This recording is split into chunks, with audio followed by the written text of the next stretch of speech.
Falcha. Welcome. This is Scotland.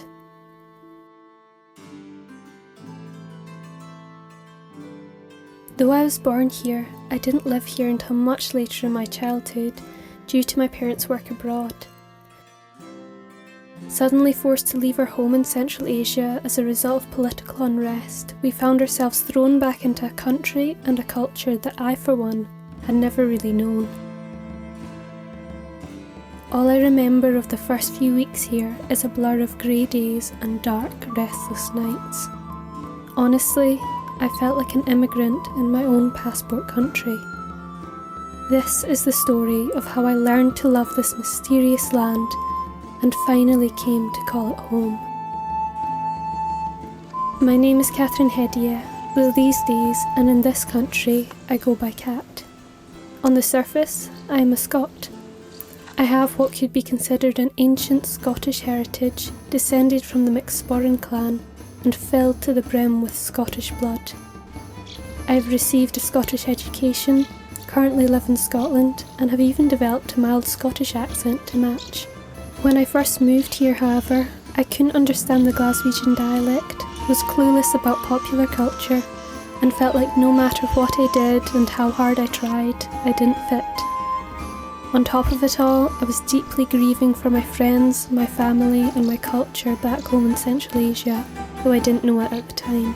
When I'm in Central Asia, I'm considered Scottish, but when I was young, this supposed fact couldn't seem further from the truth.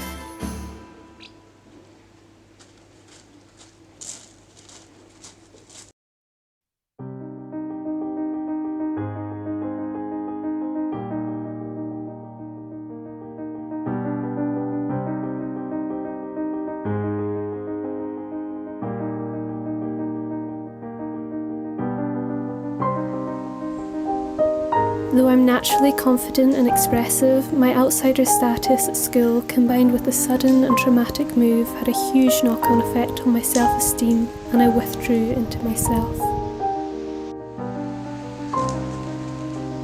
With not much more than pens and paint for company, I found solace in writing and artistic expression. I found a great deal of comfort in the rhythm of Scottish poetry and started writing my own poems and stories as a way of processing my grief.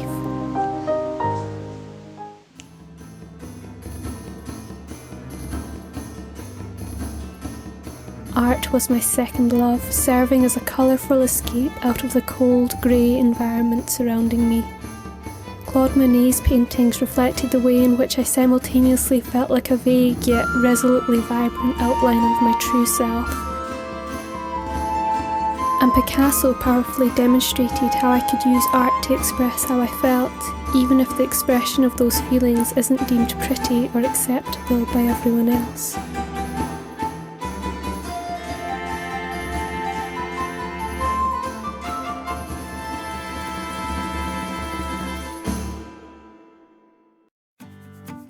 Finally, the Scottish Charles Rennie Mackintosh style didn't bring any such deep emotional revelation, but was rather an escape into lines and symmetry where I could feel peacefully present and far from my worries, intent on nothing more than curved roses and stripes etched out onto the page. In feeling a connection to Scottish art and poetry, I felt like I had found a key to connect to the country itself.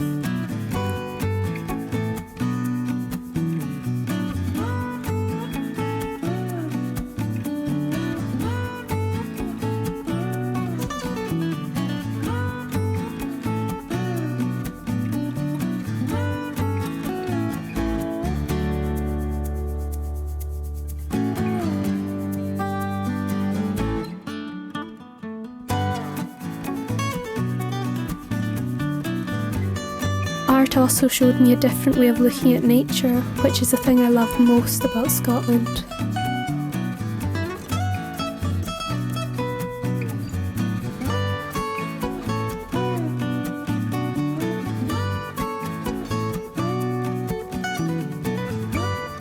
Moving from a rural setting in Central Asia to a Western city was a big shock to the system, and I believe a big reason for this is because I felt incredibly disconnected from nature.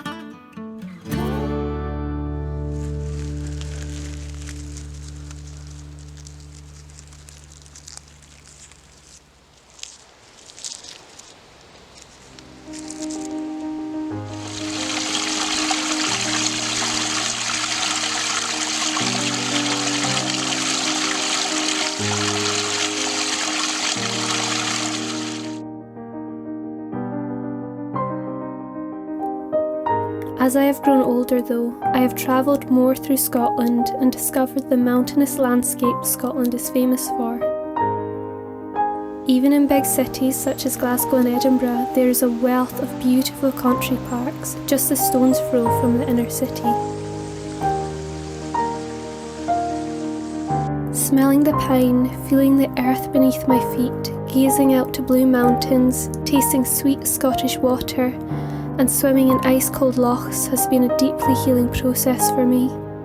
It seems that the best way to finally feel Scottish was to reach out my hands and touch.